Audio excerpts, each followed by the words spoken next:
Hello seventh class. आज हम अपना नेक्स्ट चैप्टर स्टार्ट करेंगे। ठीक है, चैप्टर नंबर 4 ये आपके सिलेबस में है। ठीक है, जिसका नाम है सिंपल इक्वेशन। सिंपल इक्वेशन ऐसा चैप्टर आपने जब 6 क्लास में होंगे तो आपने सीखा है। ठीक है, तो इस इक्वेशन में क्या होता है, कुछ नंबर्स होते हैं, कुछ वेरिएबल्स होते हैं। ठीक है, और उनसे मिलाकर कुछ चीज़ें होती हैं, जैसे एक्स वाई जेड आपने देखा होगा, कुछ नंबर्स हो गए 1 2 3 4, कुछ यूज़ होकर कुछ इक्वेशन बने हुए रहते हैं। ठीक है, और फिर हम उसको सॉल्व करते हैं, कहीं पे एक्स की वैल्यू निकालते हैं, कहीं पे वाई की वैल्यू निकालते हैं। तो यही चीज़ होता है।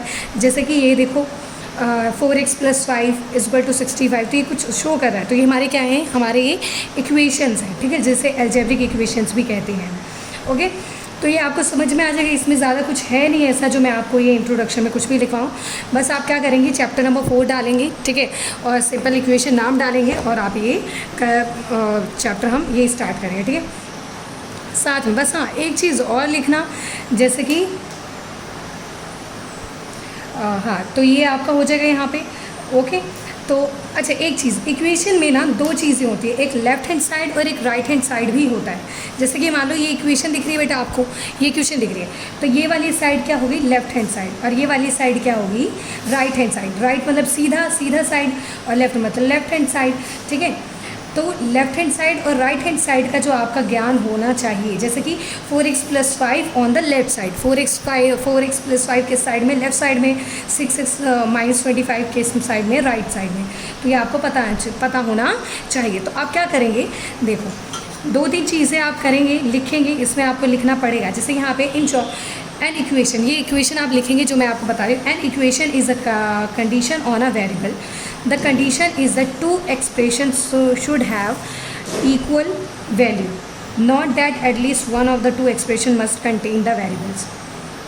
ठीक है, तो आप ये लाइंस लिखकर अब ये इक्वेशन लिख के लेफ्ट हैंड और राइट हैंड को एक्सप्लेन कर देंगे इंट्रोडक्शन में। ओके इसके बाद हम अपना एक्सरसाइज शुरू करेंगे। ओके, एक्सरसाइज में क्या करते हैं, एक्सरसाइज में यही होगा हमारा, क्या इक्वेशन है, कैसे बनाना है वो देखते हैं। ओके बेटा, तो अब जो है हम अपना ये इक्वेशन क्या करते हैं, सॉल्व करते हैं। क्वेश्चन क्या है, एक्सरसाइज 4.1 आप डालेंगे। एक्सरसाइज 4.1 क्वेश्चन नंबर जो फर्स्ट है ना बेटा, पहले तो चैप्टर डाल के जो मैंने आपको बताया वो left hand and right hand explain कर देंगे। ठीक है, आप इसके बाद एक्सरसाइज 4.1 है। ठीक है, एक्सरसाइज 4.1 में जो फर्स्ट क्वेश्चन है वो आपको बुक में ही करना है, मैं बस आपको बता दे रही हूँ कैसे करेंगे। जैसे ये देखो, complete the last column of the table, ये कंप्लीट करना है, येस नो लिखना है। कैसे करना है ये देखो, इसमें एक इक्वेशन दिया है x + 3 = 0। वो बोल रहा है कि कोई नंबर है x, उसमें अगर हम 3 जोड़ दें तो 0 आए, और हमें उस x की वैल्यू भी दी है 3। तो बोल रहा है कि 3 में 3 जोड़ेंगे तो 0 आएगा। ठीक है, अगर आता है, अगर आंसर सेटिस्फाई कर रहा है तो लिखेंगे येस, अगर नहीं करता है तो नो। तो इसको आप चेक करते हैं, क्या करेंगे बेटा, मैं आपको चेक करके बता दे रही हूँ, ये आप क्वेश्चन करेंगे नहीं, आप ये बुक में ही करेंगे। ओके, किस में करेंगे बेटा, आप ये बुक में ही येस और नो यहीं पे ही सॉल्व करेंगे। क्या बुक में ही सॉल्व करेंगे, कैसे करेंगे, एक लाइन में सॉल्व हो जाएगा ये आपका। जैसे कि फर्स्ट पार्ट है ना क्वेश्चन नंबर फर्स्ट का, ये आप बुक में कैसे करेंगे वो बता रही हूँ मैं आपको। क्वेश्चन नंबर फर्स्ट आपको कॉपी में तो करना नहीं, मैं ऐसे ईजिली बता दे रही हूँ। क्या बोल रहा है, x + 3 = 0 बोल रहा है ना, और एक वैल्यू दी हुई है, क्या दी हुई है, x = 3 दी हुई है। बोला है कि अगर 3 में 3 जोड़ेंगे तो क्या कभी 0 आएगा, 3 में 3 जोड़ने पे तो 6 आता है, 0 तो नहीं आता, तो ये इक्वल नहीं है, ये इक्वल नहीं हुआ ना, तो आंसर होगा नो। ये क्या होगा आंसर, नो। ठीक है, तो आप इसको ये वाली लाइन लिखेंगे, 3 + 3 = 0, 6 = 0, तो नो। तो ये आपका यहाँ आपको लिखना है। ठीक है, एक थर्ड पार्ट इसी का ही देखते हैं, इसी का एक थर्ड पार्ट देखते हैं। थर्ड पार्ट में क्या है बेटा, थर्ड पार्ट में कह रहा है x + 3 = 0, और बोल रहा है x = -3 डालो।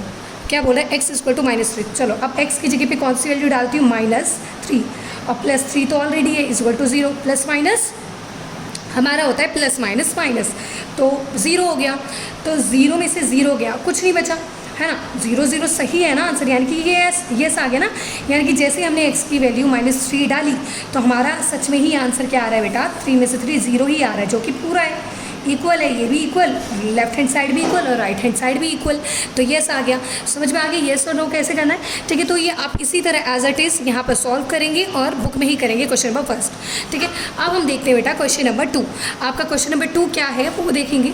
इधर भी सेम इक्वेशंस दी हुई हैं और इस इक्वेशंस को क्या करनी है, सॉल्व करना है हमें। ठीक है, और फिर इसका जो आंसर जो है वो हमें बताना है। तो ये तो आपको बुक में ही करना है। नोटबुक में आपको क्वेश्चन नंबर 2 से स्टार्ट करना है, मैं आपको करके बताती हूँ, ठीक है। जैसे क्वेश्चन नंबर 2 में आप ए पार्ट देखिए, क्या पार्ट देखेंगे? ए। आप क्वेश्चन लिखेंगे, check whether value given brackets is the solution to the given equation और नॉट। बोल रहा है कि ब्रैकेट में एक वैल्यू है, तो बोला है उस वैल्यू को डालो और चेक करो ये सॉल्यूशन है या नहीं। मतलब कि बोला है n इक्वल टू 1 है, क्या बोल रहा है कि इस n की जगह 1 डालो और पता करो कि 19 आता है या नहीं, सॉल्यूशन है या नहीं। तो हम ये चेक करेंगे, ठीक है। तो आपका फर्स्ट पार्ट क्या है? देखो फर्स्ट पार्ट है हमारा n प्लस में 5 इक्वल टू 19, ठीक है। अब हमें ना ब्रैकेट में एक वैल्यू क्या दी हुई है बेटा? ब्रैकेट में बोला हुआ है n इक्वल टू 1 रखो। तो अब क्या करेंगे? Put n equal to 1। अब हम क्या करते हैं? n इक्वल टू क्या रखते हैं? 1। चलो अब ये डालती हूँ मैं इधर, इसमें n की जगह पे क्या डालती हूँ? 1। n की जगह पे 1 डाला, प्लस 5 है ही, ठीक है। और 19, 5 में 1 ऐड करेंगे तो 6 आता है। क्या 6 19 के इक्वल है? अगर ये भी 6 होता, अगर 19 आ जाता ना तब तो ये ठीक होता, पर ये तो 6 आ रहा है, चाहिए हमें 19 जो कि इक्वल नहीं है, जो कि इक्वल नहीं है। तो लिख देंगे नॉट, लिख देंगे नॉट। अगर 19 आता, अगर 19 आता तो और इधर भी 19 होता तो फिर येस होता, ठीक है। समझ में आया मैं क्या समझा रही हूँ बेटा आपको? तो वो नो हो गया। ऐसे एक सी पार्ट और करके देखते हैं, क्या करते हैं? ये पार्ट करके देखते हैं। सी पार्ट मैं आपको करके दिखाती हूँ, जो पार्ट बच जाएंगे बेटा वो आपको खुद से करना है। लिखा हुआ 7n प्लस में 5 इक्वल टू 19। अब बोला है आंसर में पुट करनी है, पुट n इक्वल टू 2। अब यहाँ पे इस इक्वेशन में डालूंगी, क्या डालूंगी? इस इक्वेशन में देखो 7 है, n की जगह पे क्या डालना है? 2। मैंने आपको 6 क्लास में समझाया था कि एक नंबर हो और एक वेरिएबल हो तो आपस में क्या हो रहे होते हैं बेटा? मल्टीप्लाई। तो 7 का 7, n की जगह बोल रहा है 2 वैल्यू, तो 2 वैल्यू डाला, प्लस 5। अब देखते हैं 19 आएगा या नहीं आएगा। तो देखो 7 2 ज़ा 14, 7 2 ज़ा 14, 14 प्लस 5, तो 40 में 5 ऐड करते तो 19, जो कि 19 है। आ गया ना आंसर? 19 चाहिए था और सच में ही इन दोनों को जोड़ने पर 19 आ रहा है, तो ये आंसर हो जाएगा हमारा यस। ओके, तो ये क्लियर हो गया आपका। इसके बाद अब ये हो गया कंप्लीट। क्वेश्चन नंबर 3 से देखते हैं कि 3 क्या है। जो पार्ट बच गए, जैसे कि मैंने आपको फर्स्ट करा दिया, सी करा दिया, आपको बी सी डी एफ आपको ये खुद से करना है। जो वैल्यू बोली हुई है, जैसे कि इसमें देखो क्या बोली हुई है, सी भी कर सी तो मैंने आपको बता दिया। डी ये ई है बेटा, ये क्या है? ई वैल्यू है, तो ई है, तो जो वैल्यू बोली हुई है ना वही वैल्यू डालेंगे। एक मैं आपको ई करके दिखाती हूँ, फटाफट से ई देखते हैं हम। क्या बोल रहा है? 4p, ई में बोल रहा है 4p माइनस 3 इक्वल टू में 13। अब आंसर में वैल्यू पुट करने के लिए क्या बोल रहा है? p equal to -4, p equal to -4, तो 4 हो गया, p की जगह पे -4 -3 है ना, इक्वल टू 13। 4 4 ज़ा 16, ओके, -3 इक्वल टू 13। अब बताओ माइनस माइनस क्या होता है बेटा? माइनस माइनस प्लस होता है। 16 में 3 को ऐड करेंगे तो आएगा 19। अब बड़े के साथ जो निशान है वो निशान लगाएंगे। क्या ये इक्वल आया? इधर हमें आंसर चाहिए था 13, पर आंसर आया 9 -19, तो ये तो इक्वल नहीं है, तो ये भी हो गया नॉट। ओके, तो ये क्वेश्चन कंप्लीट होता है। अब देखते हैं हम क्वेश्चन नंबर 3 फटाफट से कि क्वेश्चन नंबर 3 क्या है। क्वेश्चन नंबर 3 में कह रहा है solve the following equation by trial and error method, by trial and error method. इसमें क्या करेंगे? हम p की वैल्यू निकालेंगे। कौन सी वैल्यू निकालेंगे? सिंपल है, ठीक है। फर्स्ट पॉइंट है, क्वेश्चन लिखता लेना बेटा आप लोग। इसमें मैं आपको सिखाऊंगी जैसा आपने पहले भी सीखा होगा, ऐसा ठीक है करना, करा था आपने पिछले क्लास में भी। देखो 5p + 2 अपन में 17 है ना। या आपको मैं सिंपल से समझाती हूँ। इधर कहने का मतलब क्या है? p की वैल्यू निकालें। क्या निकालें बेटा? p की वैल्यू निकालें। देखो पहले नंबर्स को नंबर के साथ, ये 5p है ना, इसको यहीं रहने दो क्योंकि p की वैल्यू हमें चाहिए। देखो क्वेश्चन क्या है हमारा? 5p + 2 अपॉन में 17, तो देखो 5p को यहीं रहने देते हैं, ठीक है। 5p को यहीं रहने देते हैं क्योंकि p की वैल्यू निकालें। इक्वल टू लगा दो, 17 लिखो, पहले जो चीज़ है वो लिखा। अब देखो +2 को ना, यहाँ था ना 5, इसके पास था ना +2 यहाँ लेकर आएंगे तो हो जाएगा -2। देखो अभी इक्वल टू के इधर था ना, लेफ्ट हैंड साइड में +2 था। अब हम उसको कहाँ लेकर आए हैं? लेफ्ट हैंड साइड में। तो लेफ्ट हैंड साइड में लाने पर ये -2 हो जाएगा। क्या हो जाएगा बेटा? -2। तो ये 5p है, 17 में से 2 गया, 17 में से 2 गया, बचा 15, ठीक है। 17 में से 2 गया, क्या बचा 15। अब p की वैल्यू चाहिए हमें, किसकी वैल्यू चाहिए बेटा, p की वैल्यू। अब देखो 15 जो चीज़ है पहले उसको लिखते हैं, मैंने क्या समझाया, जो चीज़ जहाँ है पहले उसको लिखो, फिर एक्स्ट्रा चीज़ जो लेकर आ रहे हैं वो लिखेंगे। देखो ये दोनों मल्टीप्लाई, मैंने आपको बताया एक नंबर एक वेरिएबल साथ में होते हैं मल्टीप्लाई में, तो मल्टीप्लाई यहाँ पे क्या हो जाएगा, डिवाइड, क्या हो जाएगा, डिवाइड, ठीक है। तो इसको आप डिवाइड करेंगे तो 5 3 ज़ा 15, क्या हो जाएगा, 5 3 ज़ा 15, 5 को 15 से डिवाइड करें 3, तो आपका आंसर आ गया 3। क्लियर है आपको। एक और अगर मैं थर्ड करना बताऊं तो थर्ड और करते हैं, क्या है, 2y minus 17 is equal to में 4, है ना।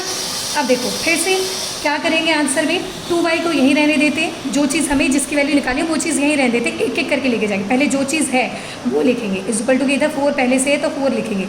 अब इसको लेकर आ रहे हैं ना, उसके बाद क्योंकि आप जो चीज़ पहले से है उसको तो ही ना हटाएंगे, 4 पहले से ही है, ये माइनस का 17 यहाँ के क्या हो जाएगा, प्लस का 17, प्लस 17 आ गया। ओके, तो इसके बाद आप क्या करेंगे, प्लस का 17 के बाद आप 2y को 2y रहने दो, 17 में 4 ऐड करेंगे तो आ जाएगा 21। अब y यहीं रह जाएगा 21, और मल्टीप्लाई में तो डिवाइड, तो y की वैल्यू आ गई। बहुत ईजी है, एक एक करके लेके जाना। अगर आप सोचेंगे इकट्ठे ले जाएंगे तो आपका हो जाएगा गड़बड़, आंसर कुछ नहीं आने वाला, ठीक है। क्वेश्चन नंबर 4 देखते हैं। अब जो पार्ट बच गया, सेकंड पार्ट बच गया, जो पार्ट बचता जाए वो आपको खुद से करना है, ठीक है। ऐसा नहीं है कि मैम ने छोड़ दिया तो आप भी छोड़ देंगे। अब right the equation of the following statement, आप क्वेश्चन लिखेंगे, क्या लिखेंगे, right equation of for the following statement, question लिखेंगे। मैं नहीं लिख रही हूँ आपके लिए, मैं आपको बस फर्स्ट पार्ट का आंसर बता रही हूँ। किसका बता रही हूँ बेटा, फर्स्ट पार्ट का आंसर बता रही हूँ, क्वेश्चन नंबर 4 का। देखो फर्स्ट पॉइंट क्या है, the sum of number x and 5 is 9, तो लिखेंगे, क्या लिखेंगे, द, एक करके बता दे रही हूँ, उसके बाद आप खुद से करेंगे, of numbers x and 5 is 9, है ना, ये चीज़ आ गया। अब इसका आंसर करना है, क्वेश्चन मैंने नहीं लिखा, वो क्वेश्चन खुद लिखेंगे। ए पॉइंट मैंने उतार दिया, अगली बार से नहीं उतारूंगी, मैं आपके लिए लिखूंगी, आप खुद से लिखेंगे, ठीक है। अब बोल रहा है x एंड 5 का सम है, और क्या आता है सम को जोड़ने पर 9, तो बोल रहा है सम करो x एंड 5 का, बोल रहा है कि सम है, सम मतलब ऐड, तो यानी कि बोल रहा है x और प्लस 5 सम है, और इस इक्वल टू में क्या देता है, 9 देता है, तो ये आंसर आ गया। यही बोला ना, सम ऑफ नंबर x एंड 5, बोल रहा है कि x और 5 को जोड़ने पर 9 मिलता है, तो हमने भी x और 5 को जोड़ा और क्या मिला, 9 मिला। हो गया क्वेश्चन नंबर फर्स्ट, ठीक है। थर्ड देखते हैं, मैं आपको थर्ड करा रही हूँ। थर्ड, 10 टाइम्स a इज़ 80, बोला है a का 10 गुना, a का 10 गुना। देखो पहले क्या करेंगे, a लिखते हैं, अब 10 टाइम, तो a का 10 टाइम 10a, 2 टाइम होता तो 2a होता, 3 टाइम होता तो 3a होता, तो बोल रहा है 80 आता है, तो 80 आ गया, 10 a का 10 टाइम 80 मिलता है, इज इक्वल टू करके, ठीक है। जो इज में हो वैल्यू वो इज इक्वल टू में करके डालेंगे, जो इज करके जो बोले उसको इज इक्वल टू में वैल्यू डाल देना, ठीक है। फिफ्थ देखते हैं, फिफ्थ में आपको क्वेश्चन उतार के नहीं दे रही बेटा, फिफ्थ अच्छा ऐसे है, फिफ्थ क्या है, 3/4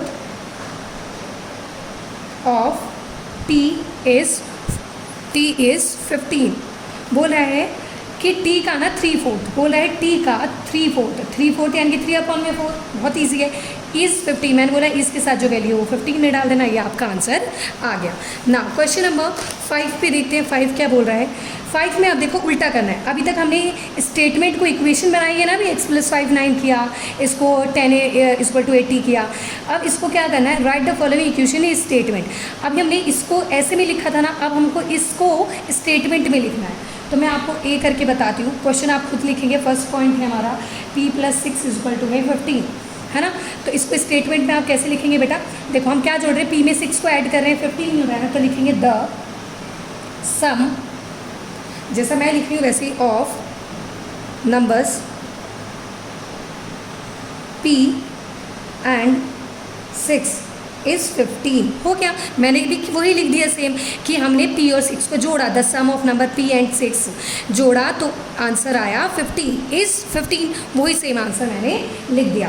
फिफ्थ देखते हैं, जो पार्ट बच जाएगा वो आपको खुद करना है। फिफ्थ है ऐसे है, 4m अपने 5 = 6, ठीक है। तो इसका आंसर क्या होगा बेटा, देखो क्या बोल रहा है ये, तो हम क्या लिखे, देखो इसका m का कितना दिख रहा है, 4th 5th दिख रहा है ना, m का क्या दिख रहा है बेटा, 4th 5th दिख रहा है, तो वही आंसर m का 4/5 भाग है ना, तो अब लिखेंगे 4/5 of a number fourth fifth of a number, बोला है कि किसी नंबर, किसका, ऑफ अ नंबर m, बोल रहा है किसी m नंबर का फोर्थ फिफ्थ। और फिर मैंने बोला आंसर को क्या करके लिखना है, इज़ 6। बहुत इजी है कि m का फोर्थ फिफ्थ, तो fourth fifth of a number m, यानी कि m का फोर्थ फिफ्थ पार्ट इज़ 6 है। ठीक है, तो ये आपका हो गया क्वेश्चन कंप्लीट। ओके, तो जो पार्ट्स बच गया उसको आप खुद से स्टेटमेंट बनाने की कोशिश कीजिएगा, जो पार्ट बच गए वो खुद करेंगे आप। ठीक है, क्वेश्चन नंबर 6 देखते हैं बेटा। क्वेश्चन नंबर 6 में आप क्वेश्चन लिखेंगे। ठीक है, मैं आपको ए पार्ट, मैं क्वेश्चन नहीं लिख कर दे रही हूँ, मैं क्वेश्चन 6 का क्वेश्चन, फर्स्ट का क्वेश्चन नहीं लिख दे रही हूँ, मैं सिर्फ आंसर लिख रही हूँ। आप लोग क्वेश्चन लिखना नहीं भूलेंगे बेटा, नहीं तो आंसर नहीं आएगा। ठीक है, तो इधर करते हैं। चलो, क्वेश्चन नंबर 6 लिखना जो भी है, ए पॉइंट उतारना जो भी होगा। ठीक है, इसका हम आंसर करते हैं। क्या होगा आंसर, आप खुद से क्वेश्चन लिखेंगे। ये है ना, Irfan says that he has 7 marbles more than 5। Irfan बोल रहा है कि मेरे पास ना परमीत से 5 गुना और 7 ज़्यादा, यानी कि परमीत से 5 गुना भी और उस 5 गुने से 7 ज़्यादा मार्बल से कंचे हैं। इरफान हैज़ 37, अब बोल रहा है कि जितने भी है ना वो 37 कंचे हैं मेरे पास। तो अब देखो क्या करते हैं हम, तो अब हम इसको हमें इक्वेशन बनानी है, इस टाइप की इक्वेशंस बनानी है, इस टाइप की इक्वेशन। तो क्वेश्चन मैंने पढ़ दिया है, आप लोग क्वेश्चन खुद से लिखेंगे। ठीक है, तो देखो क्या करते हैं, let the marbles Parmeet has, हम लेट कर लेते हैं, हमें नहीं मालूम ना कि परमीत के पास कितना क्वेश्चन है, कितने मार्बल्स हैं, नहीं मालूम हमें परमीत के पास कितने हैं। बस वो बोला है कि परमीत से 5 गुना 7 ज़्यादा हैं और कितने हैं, 37 हैं। ठीक है, तो ये x हो गया। अब देखो मार्बल्स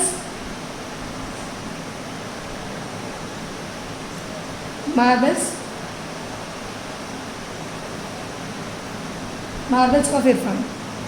ठीक है, तो इरफान का मार्बल्स कितना है वो देखते हैं। इरफान का मार्बल्स वो बोल रहा है, क्या बोल रहा है कि जितना परमीत के पास है ना, जितना परमीत के पास कितना है, x। बोल रहा है परमीत के पास जितना है ना उसका 5 टाइम, तो उसका 5 टाइम 5x, और बोल रहा है 7 ज़्यादा है। क्या है, 7 ज़्यादा। तो अकॉर्डिंग टू क्वेश्चन बोल रहा है, और साथ में एक चीज़ और बोल रहा है कि मेरे पास जो मार्बल्स है ना वो कितने हैं, बोल रहा है 37 है। कितने हैं बेटा, 37। तो हमारा इक्वेशन आ गया, आंसर डन है ना, 37 मार्बल्स निकल गया। ठीक है, तो मार्बल्स ऑफ इरफान हो गया 5x + 7, और बोला है 37 मार्बल्स है। और एक सेकंड पार्ट और देख लेते हैं जल्दी से फटाफट, उसके बाद सेकंड पार्ट का क्वेश्चन पढ़ दे रही हूँ, आप लोग क्वेश्चन खुद लिखेंगे। लक्ष्मी इज फादर, बोला है लक्ष्मी के फादर हैं 49 ईयर्स ओल्ड है। He is 4 years older than 3 times Lakshmi is age. बोले लक्ष्मी की एज, लक्ष्मी के जो फादर है 49 ईयर्स ओल्ड है, वो लक्ष्मी की एज से 3 गुना और 4 साल ज़्यादा है। तो पहले लेट करते हैं, क्या करते हैं बेटा, लेट द लक्ष्मीज एज। ठीक है, तो लक्ष्मी की एज कितनी है, लक्ष्मी की एज है x। ठीक है, and age of his father बोल रहे हैं, वो बोल रहा है कि मेरी जो एज है वो लक्ष्मी की एज से 3 गुनी और 4 ज़्यादा है। तो 3 गुना कितना होगा, 3 गुना कितना होगा, 3 टाइम, x का 3 टाइम 3x, और प्लस में कितना, 4 ज़्यादा। बोल रहा है ना 4 years older than 3 times of Lakshmi age, मतलब लक्ष्मी एज के 3 टाइम्स से 4 ज़्यादा। तो इक्वेशन बन गया। ठीक है, तो अकॉर्डिंग टू क्वेश्चन, और बोल रहा है कितनी एज है, एज ऑफ फादर, वो बोल रहे हैं कि ये जितनी भी एज है वो कितनी मिला के बन रही है, 49। तो 49, तो ये इक्वेशन कंप्लीट अब जाकर हुई है, क्योंकि ये फादर की एज है और फादर की एज कितनी बोली है, 49। ये ऐसे ये एज की, ये किसके मार्बल्स से, इरफान के, और मार्बल्स कितने, 37। ठीक है, तो ये इसी के साथ हमारी जो एक्सरसाइज है फिनिश होता है। और ये जो जितने भी क्वेश्चंस हैं ये लोग ये जो बच गए हैं वो आप खुद से करेंगे, नीट एंड क्लीन वर्क आपका होना चाहिए। जो भी पार्ट बच गया क्वेश्चन फर्स्ट बुक में, जो भी पार्ट्स बच गए वो आपको खुद से करने हैं। Okay class.